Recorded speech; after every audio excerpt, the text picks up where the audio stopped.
বাংলাদেশ সহ সারা বিশ্বের মুসলমানরা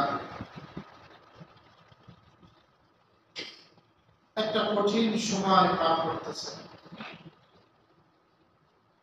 ইসলাম ও মুসলমানদের বিরুদ্ধে অমুসলিমদের চক্রান্ত, ষড়যন্ত্র এটা নতুন কিছু না।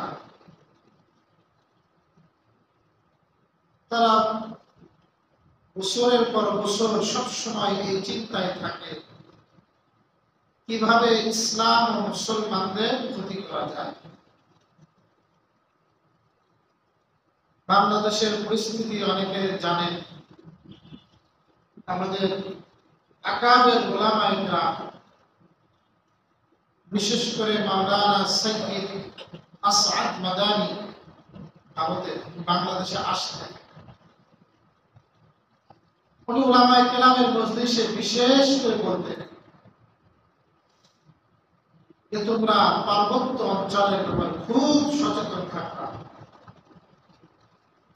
সেখানে মাত্র প্রতিষ্ঠা করার চেষ্টা করবা, দাওয়াতের মেহনত করার চেষ্টা করবা।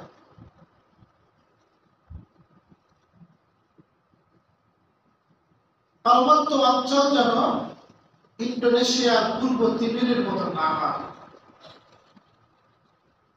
ইন্দোনেশিয়ার পূর্ব তিমুরের কথা কয়েকদিন আগে ওই দেশের প্রেসিডেন্ট আসছিল বাংলাদেশে। এই অন্তর্বর্তীকালীন সরকারের কালে পূর্ব তিমুর ছিল ইন্দোনেশিয়ার একটা মুসলমান প্রদেশ, কিন্তু খ্রিস্টানদের চক্রান্তে জাতিসংঘের মাধ্যমে তারা সেখানে গণভোটের আয়োজন করে। এরা যদি আলাদা রাষ্ট্র চায় তাহলে আলাদা রাষ্ট্র হবে, ইন্দোনেশিয়ার সাথে যদি থাকতে চায় তো থাকবে। গণভোটের আগে দীর্ঘদিন পর্যন্ত তাদের চক্রান্ত চলে এবং সেখানে খ্রিস্টান মিশনারিদের মাধ্যমে ওই এলাকার মানুষদেরকে খ্রিস্টান করা সব চেষ্টা তারা অব্যাহত রাখে। ফলাফল গণভোটে স্বাধীন রাষ্ট্রের সিদ্ধান্ত হয়, সঙ্গে সঙ্গে জাতিসংঘ স্বীকৃতি দিয়ে একটা মুসলমান দেশকে আলাদা খ্রিস্টান রাজ্য বানায়। এরকম ইতিহাস বাংলার বিশ্বের ইতিহাসে আছে। আপনি যদি পার্বত্য অঞ্চল দেখেন একই অবস্থা, সেখানে খ্রিস্টান মিশনারিদের তৎপরতা খুব বেশি। সেখানে কোনো মসজিদ মাদ্রাসা তারা প্রতিষ্ঠা হতে দেয় না, সেখানে দাওয়াতের কোনো মেহনত করতে দেয় না। সেন্ট্রাল এক দুইটা মসজিদ আছে সেনাবাহিনী কিংবা প্রশাসনের যেখানে ক্যাম্প তার পাশে, সব জায়গায় অনুমতি নাই, বসবাসের অনুমতি নাই। এখন শোনা যাচ্ছে এই সরকার আরাকানে মানবিক করিডর দেওয়ার নীতিগত সিদ্ধান্ত নিয়েছে। মানবিক করিডর মানে এখন আরাকানের অবস্থা খুব খারাপ। সেখানে আরাকান আর্মি বিদ্রোহ ঘোষণা করে প্রায় অঞ্চল আরাকান আর্মির দখলে। আরাকান আর্মি মানে মুসলমান, কঠোর বৌদ্ধ, মুসলমান বিদ্বেষী, বাংলাদেশ বিদ্বেষী, এরা দখলে নিয়ে গেছে বেশিরভাগ অঞ্চল। এখনো মুসলমানদেরকে সেখান থেকে তাড়াই দিচ্ছে। পুরা প্রদেশটা ওদের দখলে যাওয়ার চেষ্টায় ওরা আছে। মিয়ানমার সরকার তাদের সাথে সম্পর্ক ছিন্ন করছে, খাদ্য ওষুধের রাস্তা বন্ধ করে দিয়েছে। এখন সেখানে খাদ্য কিভাবে পাঠাবো? জাতিসংঘ ওই দেশ যেহেতু পাঠানোর অনুমতি দিচ্ছে না, তোমরা মানবিক করিডর দাও, এখান থেকে খাদ্য পাঠাও। এখন এখান থেকে খাদ্য পাঠাবে জাতিসংঘ না অস্ত্র পাঠাবে কি জানে। পূর্বে বিভিন্ন দেশে মানবিক করিডর যারা দিচ্ছে তাদের অবস্থা বেশি ভালো না। এই জন্য দেশের রাজনৈতিক দল জ্ঞানীগুণী ব্যক্তিবর্গ ছাড়া, তাদের সাথে পরামর্শ করা ছাড়া এই মানবিক করিডর, এই সিদ্ধান্ত সম্পূর্ণ প্রতিবাদযোগ্য। আমরা এর প্রতিবাদ করি। না জানি তারা বিভিন্ন সময় বিভিন্নভাবে চক্রান্ত করতেছে। বাংলাদেশের কিছু অংশ, মিয়ানমারের কিছু অংশ, ইন্ডিয়ার কিছু অংশ নিয়ে আলাদা রাষ্ট্র করা।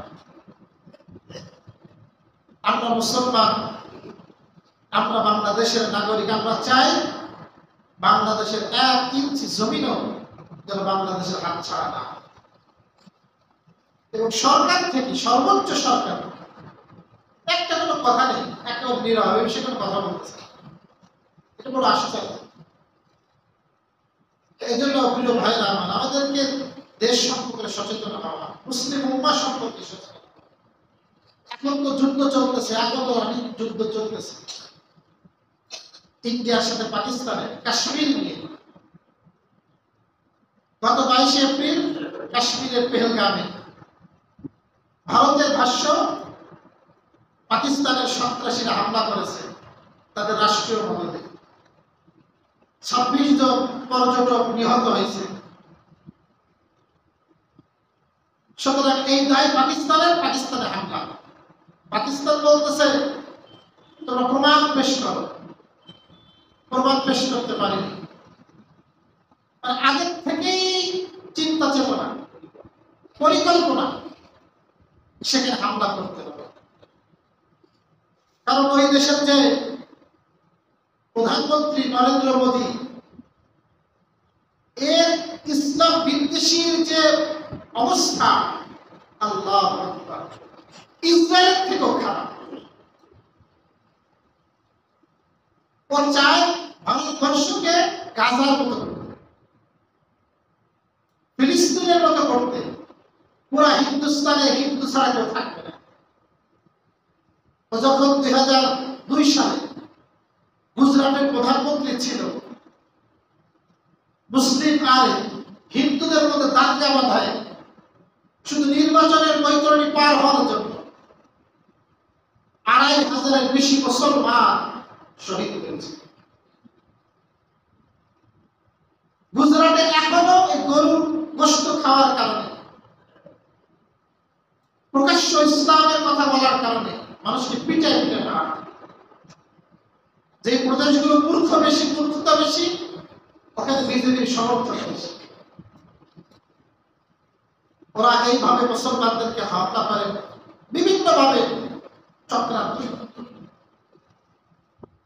এই যে কয়েকদিন আগে ওয়াকফ বিল পাস হয়েছে না, ওয়াকফ কায়দা, আসলে ওয়াকফ শব্দ ওয়াকফ। মুসলমান যদি তার সম্পদ আল্লাহর জন্য দান করে যায়, সেখান থেকে ভোগ করবে সাধারণ মুসলমান, আর ওই সম্পদটা আল্লাহর জন্য থাকবে, এটাকে বলে ওয়াকফ। এটা মসজিদের জন্য ওয়াকফ হতে পারে, মাদ্রাসার জন্য হতে পারে, হাসপাতালের জন্য হতে পারে, বিভিন্ন কারণে হতে পারে। ইসলামের বিধান হলো, যদি কোনো ব্যক্তি তার জমিকে ওয়াকফ করে, সেটা মৌখিক করলেও হবে। শুধু মৌখিক করতে লিখিত দেয়নি, মৌখিক দেওয়ার সাথে সাথে ওটা ওয়াকফ হয়ে যাবে। ওই সম্পদ আর বিক্রি করা যাবে না। কি করা যাবে না? ওই সম্পদ পরিবর্তন করা যাবে না। ওই সম্পদ যে দাতা তার উত্তরাধিকারে বলে যদি আমরা নেব, তারা আর পাবে না। ওটা সম্পূর্ণ লিল্লাহ, আল্লাহর জন্য হয়ে যাবে। কেউ বেচার অধিকার রাখবে না। আমাদের রেল স্টেশন মাদ্রাসার একটা জমি আছে কুইন্স হাসপাতালের পাশে, উত্তর হাসপাতাল, তার পাশে লাগা প্রায় 10 শতক, 5-7 কোটি টাকা দাম। অনেকে অবশ্যই বলে বেঁচে দিয়ে আপনারা আপনাদের মাদ্রাসা খরচ, বিল্ডিং বানান, এই বানান, সেই বানান। ওটা যেহেতু সে জানে না, যেহেতু ওই সম্পদ হলো ওয়াকফ সম্পদ। কি সম্পদ? ওইটা স্টেশন মাদ্রাসা কেন কেউ বেচার অধিকার রাখে না, কেউ বেচতে পারে। ওটা ওইভাবেই রাখতে হবে।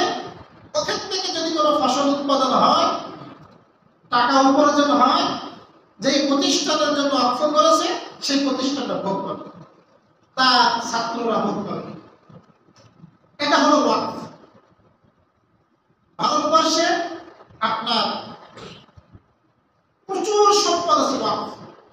এটা সেনাবাহিনীর ক্যান্টনমেন্ট, রেলের জমি, এরকম কিছু সংস্থা বাদে বেশিরভাগ 3-4 নম্বরের সিরিয়ালে আছে অসংখ্য জমি ওয়াকফ সম্পদ। সেখানে মসজিদ আছে, মাদ্রাসা আছে। এখন তার একটা আইন করছে। আইন কি? ওই সম্পদ ওয়াকফ কি ওয়াকফ না, এইটা প্রমাণ করতে হবে আপনাকে। আপনার বিভিন্ন প্রয়োজনীয় কাগজপত্র পেশ করতে হবে। যদি আপনি প্রয়োজনীয় কাগজপত্র পেশ করতে না পারেন, তাহলে আপনার ওয়াকফ বাতিল। সব সম্পদের প্রয়োজনীয় কাগজপত্র থাকে। এই মসজিদটা মনে করেন ওয়াকফ সম্পদ, আরো 50 বছর পরে, 100 বছর পরে, এখন এভাবেই সবাই এটা মসজিদ হিসেবে ব্যবহার করতেছে। এখন যদি ওই সময় সরকার এসে বলে কাগজপত্র দাও, নতুন এটাকে ভেঙে দেবো, এটা থাকবে। এরকম কয়টা প্রতিষ্ঠান তার প্রয়োজনীয় কাগজপত্র দেখাতে পারবে? দেখাতে অধিকাংশ সংস্থা প্রয়োজনীয় কাগজপত্র দেখাতে পারবে। আর যখনই দেখাতে পারবে না, ওটাকে ভাঙচুর করে দেবে। ওটা সরকার তাদের এসে নিয়ে নেবে। যত সরকারি খাস জমি আছে, অন্যান্য খাস জমির মতো যেই সম্পদ ওয়াকফ হিসেবে এতদিন বছরের পর বছর ব্যবহৃত, যদি প্রয়োজনীয় কাগজপত্র দেখাতে না পারে, ওটা খাস জমির অন্তর্ভুক্ত হয়ে যাবে। এবং নতুন করে যত জমি আছে ওয়াকফ, সেন্ট্রাল একটা ওরা কমিটি করছে, সেখানে রেজিস্ট্রেশন করতে হবে। কাগজপত্র দেখায় রেজিস্ট্রেশন করতে হবে। নতুন করে যদি কেউ ওয়াকফ করতে চায়, তাহলে ওই সেন্ট্রাল কমিটির অনুমতি ছাড়া আপনার ওয়াকফ করতে পারবেন না। আপনি মাদ্রাসার জন্য আবার মাদ্রাসা কায়েম করবেন, নতুন করে মসজিদ করবেন, এই সুযোগ আর নেই। ওয়াকফ করতে গেলে তো অনুমতি লাগবে, সে অনুমতি তো দেবে না। আবার কি করছে, এই যে ওয়াকফ যে কমিটি আছে, একটা সেন্ট্রাল কমিটি থেকে বোর্ড থাকে দেখাশোনা, ওই বোর্ডের মধ্যে 2 জন অন্তত সদস্য অমুসলিমদের থেকে নিতে পারে। কয়জন? 2 জন যদি অমুসলিমদের থেকে নেয়, এখন ওরা কি মুসলমানদের পক্ষে কাজ করবে? কখনো তারা মুসলমানদের পক্ষে কাজ করবে না। বাংলাদেশে কোনো অমুসলিম যদি কখনো কাজ করে মুসলমানদের পক্ষে, ওদের স্বার্থ ভয়ে করে, এটা সংখ্যাগরিষ্ঠ মুসলমান। আর ওখানে তো সংখ্যাগরিষ্ঠ তারা, ওখানে মুসলমানদেরকে তার 4 আনা দাম দেয়, কোনো মূল্য নেই। সামান্য পরিমাণ কোনো মূল্য দেয় না সেখানকার মুসলমানদের। এইভাবে বিতর্কিত শুধু ওয়াকফ বিল না, পাশে করে ফেলছে। এরপরে তো বাবরি মসজিদ ভাঙলো, বাবরি মসজিদ ভেঙে দিল। এরপরে কাশ্মীর, যেখানে গন্ডগোল মূল, আপনারা জানেন আমার থেকে ইতিহাস ভালো। 47 সালে যখন দেশ ভাগ হলো, দেশ ভাগের মূল ছিল ধর্মের ভিত্তি। কিসের ভিত্তি? ধর্মের কারণে কিন্তু ভাগ হয়েছে।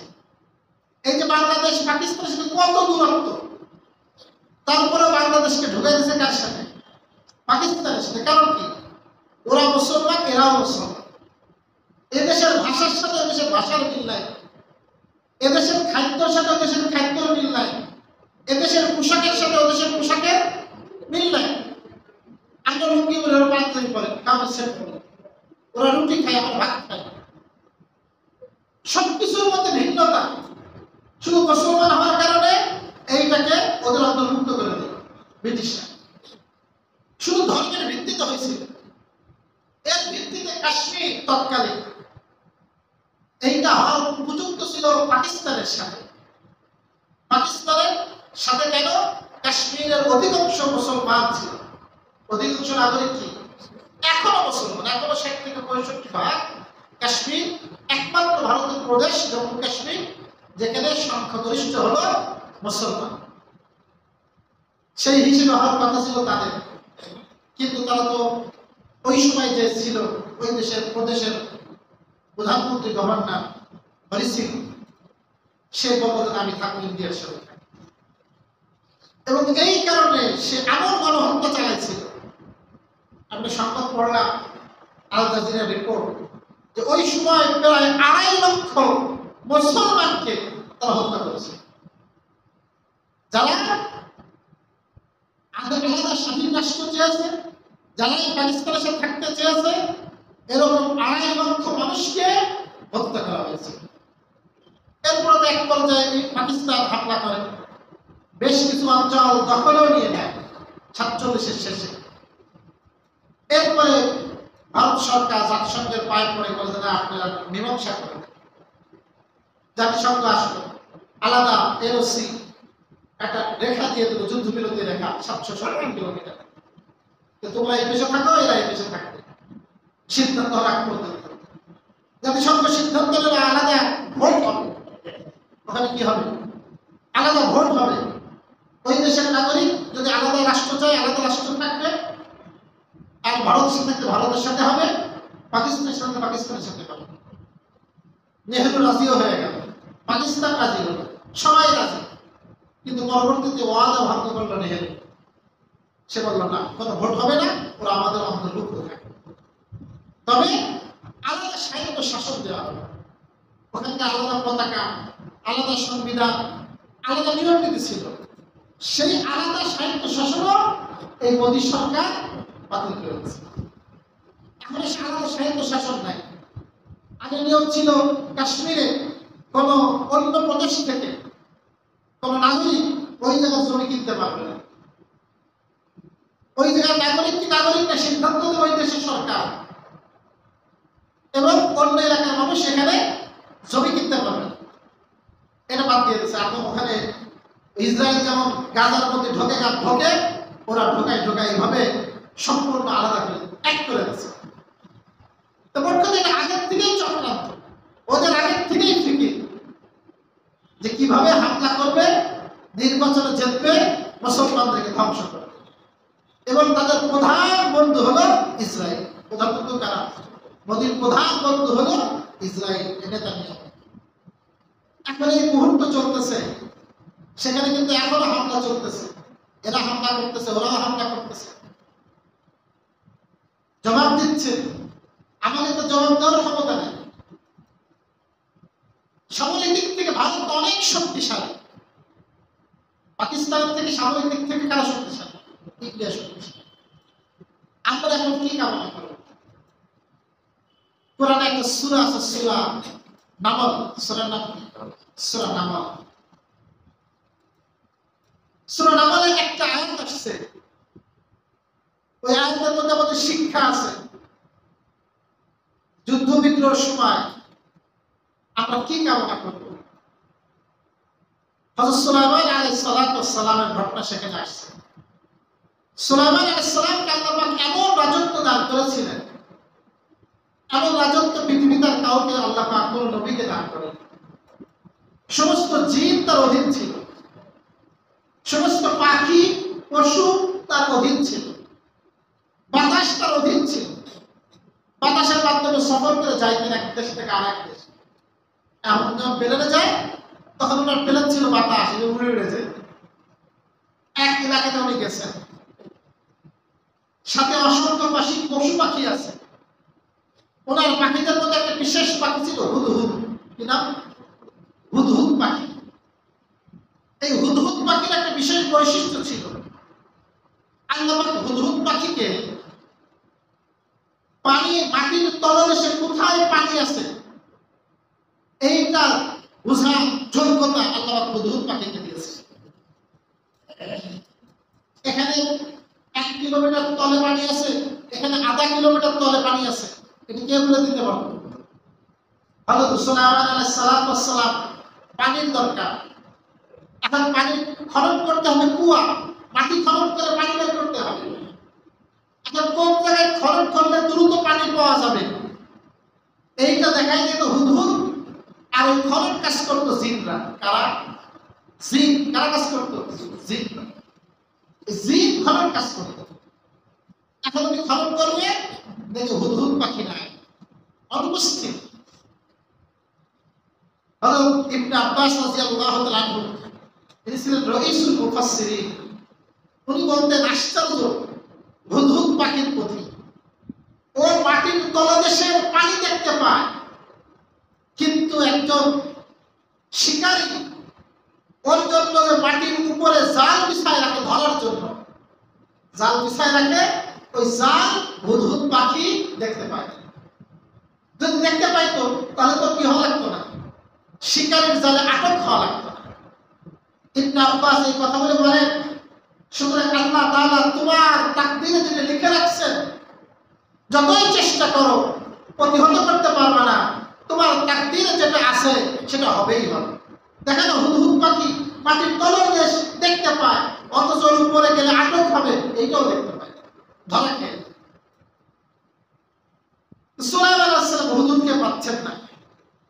সুলাইমান আলাইহিস সালাম মালি লা আরাল হুদহুদ আম কানা মিনাল গায়িবিন, আমার কি হইল, আমি হুদহুদকে দেখি না কেন, নাকি সে অনুপস্থিত?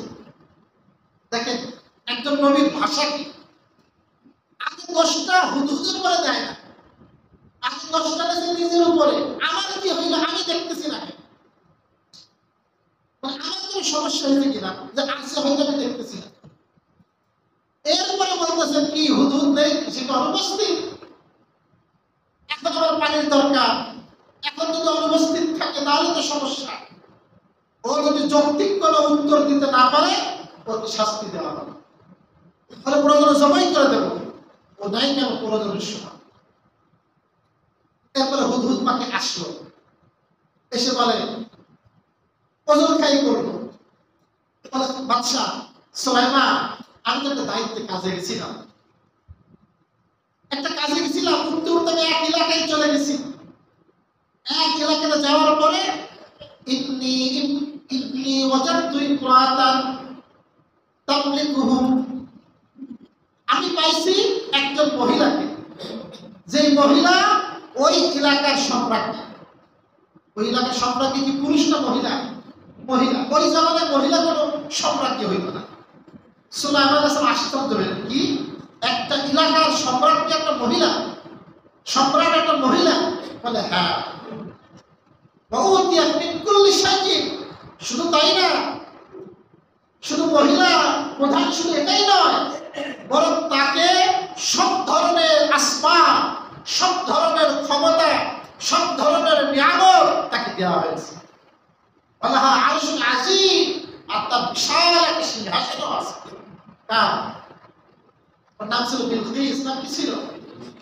বিলকিস। ওনার তাফসিরে আসলে তাফসিরে মায়ের কোরআন, সব তাফসিরে আছে। ওনার মা ছিল জিন। ওনার মা ছিল, ওনার আব্বা ছিল মানুষ। ওনার আব্বা 40টা পুরুষ সম্রাট, বিলকিসের আব্বা দাদা সব। তা ওনার আব্বার অহংকার ছিল যে আমি বিয়ে করবো, আমার মতো মেয়ে পাবে কোথায়, আমার বংশের সাথে মেলে না। আল্লাহ পাক ওনার বংশের তার হয়নি, পরে বিয়ে করছে হ্যাঁ জিন থাকে, সেই থেকে জন্ম হল বিলকিসের। এই বিলকিসের একটা আরশে আজিম আছে, বিশাল কুরসি আছে। তাফসীর ইবনে কাসির হযরত আব্দুল্লাহ ইবনে আব্বাসের বর্ণনা আসছে কত বড় আরশ। বলে ওনার যে বসার সিংহাসনটা ছিল, যেই সিংহাসনে বিলকিস বসতেন, তার দৈর্ঘ্য ছিল 80 হাত লম্বা। সুবহানাল্লাহ, কত হাত লম্বা? 80 হাত। তার প্রস্থ ছিল 40 হাত, আর তার উচ্চতা ছিল 30 হাত। কয় হাত? কত বড় সিংহাসন! এবং এর প্রত্যেক পায়ে পায়ে খুঁটিতে সমস্ত সিংহাসনে জবরজাত, জবররা, বিভিন্ন মণিমুক্তা পাথর দ্বারা এইগুলো সাজানো ছিল, খুব দামি। আবার এই সিংহাসনটাও 7টা দরজা দিয়ে ভিতরে ঘরে আবদ্ধ ছিল। দরজা, তার মধ্যে দরজা, তার মধ্যে দরজা, এরকম জায়গায় এই বিলকিসের সিংহাসনটা ছিল। ওই হুদহুদ পাখি কেমন ওখানে চলে গেছে, যে সম্রাজ্ঞীকে দেখছে, তার সম্পদ দেখছে, তার আরশে আজিম বিশাল বড় কুরসি দেখছে, তার অনুসারীদেরকে দেখছে। কয় দেখছি তো সবকিছু, কিন্তু ইন্নী ওয়াজাদতুহা ওয়া কওমাহা ইয়াসজুদুনা লিশ-শামস। কিন্তু বাদশা আমি দেখছি তাকে আর তার কমকে এরা সূর্যের পূজা করে। কিসের পূজা করে? কিছু মানুষ এটা কিসের পূজা করে? সূর্যের। আমি দেখছি ও চট্টগ্রাম ওখানে একটা জায়গা আছে, পাটনা পাওয়া যায় কিনা আমরা ভুলে গেলাম, স্ট্রিট করে যেতে হয়। কয়েকদিন আগে ওখানে বাংলাদেশ সরকার কিসের ব্যবস্থা করছে? কিসের? আপনার মানুষজন গ্রহণ করে কি ফেরির ব্যবস্থা করছে? না না, পান বিখ্যাত। যাই হোক, সন্দীপনা কিনা ভুলে গেলাম। ওই জায়গাতে একটা দ্বীপ, সম্পূর্ণ দ্বীপ, মানে চতুর্পাশে যাইতে গেলে আপনাকে স্পিড করে যেতে হবে বা লঞ্চে যেতে হবে, এছাড়া যাওয়ার কোনো রাস্তা নেই জায়গাটা। আমি সেখানে গেছি, ওখানে কিছু মাঝে মাঝে পুকুর আছে। ওই পুকুরের মধ্যে মানে হিন্দু ওরা সকালবেলা গোসল করতেছে, গোসলের পরে এই পূর্ব দিকে সূর্য ওঠে, ওই দিকে উঠে সূর্যের এইভাবে পূজা করতে। হিন্দুদের মধ্যে একটা দল কিন্তু কারো পূজা করে, দেবতার কোনো অভাব নাই, সূর্যরা কি করে? পূজা করে। হযরত সুলাইমানকে জানানো হলো যে ওরা কিসের পূজা করে? সূর্যের পূজা করে, আল্লাহর প্রতি ইবাদত করে না। সুতরাং আপনি এইটা দেখে আসছেন। সুলাইমান আলাইহিস সালাম তাহলে তো তদন্ত করতে হয়। ঠিক আছে, আমি তোমাকে একটা চিঠি লিখে দিচ্ছি, এই চিঠিটা তুমি তাকে দিবা, দিয়ে দূরে সরে যাবা। চিঠি দেওয়ার পরে দূরে সরে যাবা, দেখবা সে কি উত্তর দেয়। উনি চিঠি নিয়ে গেছে হুদহুদ পাখি। কে নিয়ে গেছে? হুদহুদ পাখি। এরপরে যে রানী বিলকিসের কাছে চিঠিটা পেশ করেছে, রানী বিলকিস এরপর সভাসদ বর্গকে সবকে নিয়ে বসছে। এরপর বলছে ইন্নী উলকিয়া ইলাইয়া কিতাবুন কারীম, আমার কাছে একটা সম্মানিত চিঠি পাঠানো হয়েছে। সবাই কি জানে আমার কাছে কি পাঠানো হয়েছে? একটা সম্মানিত চিঠি। শুধু চিঠি না, সম্মানিত চিঠি। কারণ হযরত সুলাইমান আলাইহিস সালাম যখন চিঠিটা লিখছেন, ওই চিঠিটা সুন্দর করে সিলমোহর মারছে। কি মারছে? সিলমোহর মারা। যে চিঠির মধ্যে সিলমোহর আছে, ওই চিঠিটা সম্মানিত। আল্লাহ রাসূল যখন সুলহে হুদাইবিয়ার পরে, হুদাইবিয়ার সন্ধির পরে বিভিন্ন রাজা বাদশাদের কাছে চিঠি লিখবেন, এতদিন পর্যন্ত মক্কার মুশরিকদের কারণে পারেননি। এখন সময় আসছে যে মারা যায়, পাঠানো যায়, পরিবেশ আসছে, চিঠি লিখবেন। কিন্তু চিঠি লেখার সময় ওনাকে বলা হলো, আপনি যদি এভাবে খোলা চিঠি পাঠান তাহলে এই রাজা বাদশারা গ্রহণ করবে। রাজা বাদশারা ওই চিঠি গ্রহণ করে যেখানে সিলমোহর মারা আছে। সিলমোহর। আপনি একটা আংটি বানান, ওই আংটি দিয়ে আপনি আপনার সিলমোহর মেরে দেবেন, তাহলে ওই চিঠিটা ওরা সম্মানের সাথে দেবে। এই জন্য আল্লাহ রাসূল একটা আংটি বানান। রাসূলের কিতাবে কি ছিল? আংটি। কি ছিল? আংটির মধ্যে তিনটা কথা ছিল। কয়টা কথা? মুহাম্মদ রাসূলুল্লাহ। কি ছিল লেখা? মুহাম্মদ রাসূলুল্লাহ, মুহাম্মদুর রাসূলুল্লাহ। উপরের লাইনে ছিল আল্লাহ, মাঝখানের লাইনে ছিল রাসূল, নিচের লাইনে ছিল মুহাম্মদ। নাম লেখার ক্ষেত্রে কত আদব! আল্লাহর নাম কোথায় ছিল? উপরে, মাঝখানে রাসূল, নিচের লাইনে মুহাম্মদ। রাসূলের সিলমোহর মেরে দিতেন। ওই আংটিটা চিঠিটা পৌঁছে যায়। এখান থেকে ওলামায়ে কেরাম মাস্ত লেখছেন, আপনি কার কাছে চিঠি লিখলেন, বর্তমান তো আংটি নাই, আপনি একটা খামের মধ্যে ভরে ওটা যদি আঠা দিয়ে মুখ বন্ধ করে দেন, এটা সুন্নাতের কাছাকাছি। আপনি যখন একটা চিঠি দিলে একটা খামে দেবেন, ওটা সিল মেরে দেবেন, আঠা দিয়ে মেরে দেবেন, তাহলে এটা কিসের কাছাকাছি? সুন্নাতের কাছাকাছি। আপনাকে সম্মান জানাই, এটা তার চিঠি। মাঝে মাঝে চিঠি আসে, একটা ছোট্ট একটা কাগজ সিল পাঠায় দেয়, হুজুর আমার কাছে দোয়া করেন, না কোনো খাম নাই, কিচ্ছু নাই, আমরা তো দোয়া করি। আমি দেখতে গেলে কি করা লাগবে? আমার ভালো কাগজ দিতে হবে, খামে বলে দেবেন আরো বেশি, এরা হবে। এই জন্য এইভাবে আসে। সুলাইমান আলাইহিস সালাম চিঠি আসছে, একটা সম্মানিত চিঠি। বিষয়বস্তু কি? বিষয়বস্তু উনি পড়ে শোনাইলেন, ইন্নাহু মিন সুলাইমানা ওয়া ইন্নাহু বিসমিল্লাহির রহমানির রহিম।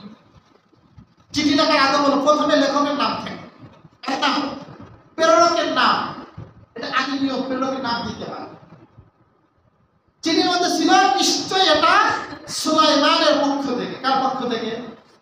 প্রথমে থাকবে প্রেরকের নাম, ওয়া ইন্নাহু বিসমিল্লাহির রহমানির রহিম, এবং নিশ্চয় এটা শুরু করছি মহান আল্লাহর নামে, যিনি পরম দয়ালু মেহেরবান। তো কি দিয়ে শুরু হয়েছে? ধাঁধা শোনেন না? কোন সূরায়? 2 বিসমিল্লাহ। কোন সূরায়? এই সূরার মধ্যে সূরা নামের মধ্যে কয় বিসমিল্লাহ? একটা তো সূরার শুরুতে বিসমিল্লাহ আছে, আর একটা হলো যে চিঠি লিখছে সুলাইমান আলাইহিস সালাম, ওই চিঠির শুরু কথা ছিল বিসমিল্লাহ, এই বিসমিল্লাহটা আছে। তো সূরা নামের মধ্যে কয় বিসমিল্লাহ? 2 বিসমিল্লাহ। আর কোন সূরায় নাই বিসমিল্লাহ? সূরা তওবা, আর একটা হলো বারাত। ওই সূরার মধ্যে বিসমিল্লাহ নাই।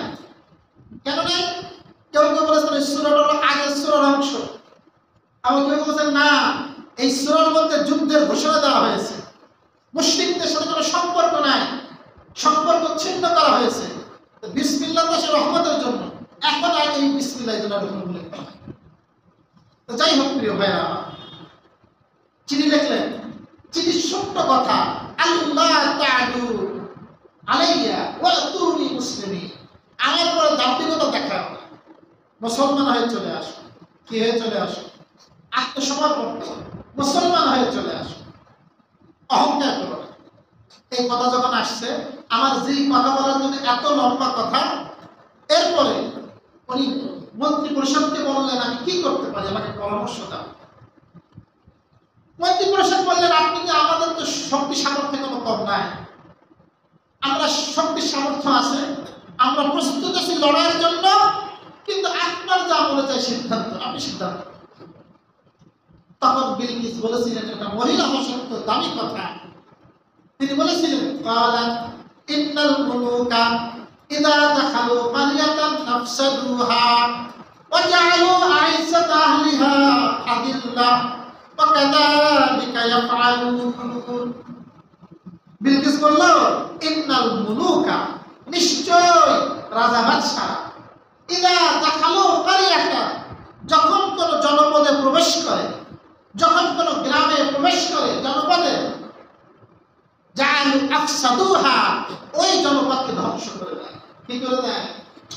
বরবাদ করে দেয়। ওই জনপদ চুরমার করে দেয়, একেবারে বিপর্যস্ত করে দেয়। ওয়া জাআলু আইসাতা আহলিহা আযিল্লাহ, আর ওই জনপদের যারা সম্মানিত ব্যক্তি, ওদেরকে একেবারে অপদস্থ করে দেয়। ওয়া কাযালিকা ইয়াফআলুন, সেও যদি আমার জনপদে আসে, সেও তো এরকমই করে। কিছু ভাঙচুর হবে না? এই জন্য যে কোন রাষ্ট্র যখন আক্রমণের শিকার হয় বা আক্রমণের পাল্টা আক্রমণ করে, ওই দেশের সাধারণ জনগণ, সাধারণ সম্পদ ধ্বংস হবে না? হবে, অবশ্যই। আমি লাফাইলে তো হবে না। এই যে তারা পাকিস্তানে হামলা করতেছে, ভাঙচুর হচ্ছে না কত জায়গায়, ওরা রাতের আধারে হামলা করছে, এবং ওদের মূল টার্গেট প্রথমে হামলা হলো মসজিদ। কোন জায়গায়? প্রথমে মসজিদ, মাদ্রাসা, মহিলা মাদ্রাসা, মহিলা মাদ্রাসার ছাত্রীরা পড়তেছে, ছোট ছোট বাচ্চারা, সেখানে হামলা করতেছে। ওদের টার্গেটই হলো এই ইসলাম মুসলমানদেরকে শেষ করা। আবার তারাও হামলা করতেছে, সেখানেও কিছু ভাঙচুর হচ্ছে।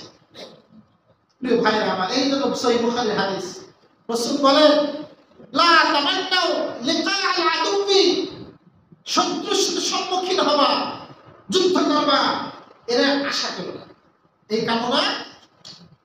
ওয়াসআলুল্লাহ আফিয়া, আল্লাহর কাছে সবসময় নিরাপত্তা চাওয়া। কি চাওয়া? আল্লাহ আপনি আমাদেরকে নিরাপত্তা দেন, আমরা যুদ্ধ চাই না, আপনি আমাদেরকে নিরাপত্তা দেন। রাসূল দোয়া শিক্ষা দিয়েছেন, বড় দামি দোয়া, আল্লাহুম্মা ইন্না নাসআলুকাল আফওয়া ওয়াল আফিয়াতা ওয়াল মুআফাতা ফিদ দুনিয়া ওয়াল আখিরাহ। হে আল্লাহ, আমি আপনার কাছে ক্ষমা চাই, আমি আপনার কাছে নিরাপত্তা চাই, আমি আপনার কাছে শান্তি চাই, দুনিয়াতে এবং আখিরাতে। তোমরা আল্লাহর কাছে কি চাও না? শত্রুর সাথে মোলাকাত করার আশা করো না, বরং তোমরা চাও আল্লাহর কাছে নিরাপত্তা। কিন্তু ফাইদা লাকিতুমুহুম, তারপরও যদি তাদের সাথে তোমার মোলাকাত হয়, ফাসবিরু, তখন ময়দান থেকে ভেগো না, তখন পলায়ন করো না, তখন তোমরা সবরের সাথে ময়দানে মজবুত কদমে লড়াই করো। ঠিক ওয়ালামু আর জানো আন্নাল জান্নাত তাহতা জিলালিস সুয়ুফ, নিশ্চয় জান্নাত তরবারির ছায়া। জান্নাত কার ছায়া? তরবারির ছায়া। যখন আমাকে, আমি চাই না, কিন্তু যদি আমার পরে কেউ আসে, আমাকে যদি আক্রমণ করে, তাহলে আমি মুসলমান, আমি নাকে তেল দিয়ে ঘুমাইতে পারবো। আমাকে তখন দেশের জন্য, ইসলামের জন্য, মুসলমানদের জন্য আমাকে ময়দানে থাকতে হবে, আমাকে লড়াই করতে হবে এবং প্রয়োজনে এর জন্য জীবনটাও দিয়ে দিতে হবে। আল্লাহ না করুক যে পরিস্থিতি আসতেছে, আজকে যদি ভারত বিজয়ী হয়, আজকে যদি মুসলমানদের পরে ভারত বিজয়ী হয় পাকিস্তানে, তাহলে আমাদের অবস্থা খারাপ আছে। তাহলে আমাদেরকে তো গুনবেই না, আমাদের তো কোনো প্রতিরক্ষা শক্তি নাই। এই জন্য প্রিয় ভাই, মুসলমানদের বিজয়ের জন্য দোয়া করা, মুসলমানদের জন্য দোয়া করা আর নিজেরও প্রস্তুত থাকা। এটাই আমি শুরুতে বলেছি, ওয়াজাহিদু ফিল্লাহি হাক্কা জিহাদি, তোমরা আল্লাহর রাস্তায় জিহাদ করো, যথাযথ জিহাদ। ওয়াইদু লাহুম মাসতাতা'তুম মিন কুওয়া, শত্রুর বিরুদ্ধে তোমরা শক্তি অর্জন করো, তোমরা সামরিক শক্তিশালী হও। আল্লাহ সুবহানাহু ওয়া তাআলা বর্তমান পরিস্থিতিতে যে কয়েকটি কথা বললাম, আমাদেরকে বোঝার, আমল করার তৌফিক দান করুন। আল্লাহ সারা বিশ্বের মুসলমানদেরকে, মুসলমানদের জান, মাল, ইজ্জত, আবরুকে আল্লাহ পাক হেফাজত করুন। আমিন। ওয়া আখিরু দাওয়ানা আলহামদুলিল্লাহ।